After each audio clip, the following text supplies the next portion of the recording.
আজকে আমরা একটু সমাধান করা শিখব এবং পক্ষান্তর করা শিখব। অর্থাৎ সমানের এই পাশ থেকে অপাশে গেলে চিহ্ন যে চেঞ্জ হয়ে যায় সেটা। যেমন ধরেন এখানে আমাকে সমাধান করতে বলছে, মানে এক্স এর মান বের করব। তাহলে এক্স এর মান বের করার জন্য একটা রাশি দেওয়া আছে কি 5x + 25 = 3x + 40।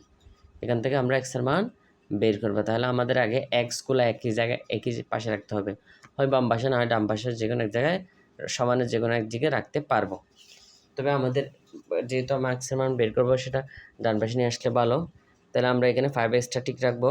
এবার এই যে এদিকে 3x আছে সেটা যদি সমানের এই পাশে আসে তাহলে চিহ্ন কী হয়ে যাবে, চেঞ্জ হবে। এখানে +3x, এদিকে আসলে কী হবে -3x। তাহলে x সব নিয়ে আসছি, ইকুয়াল দিয়ে দিব।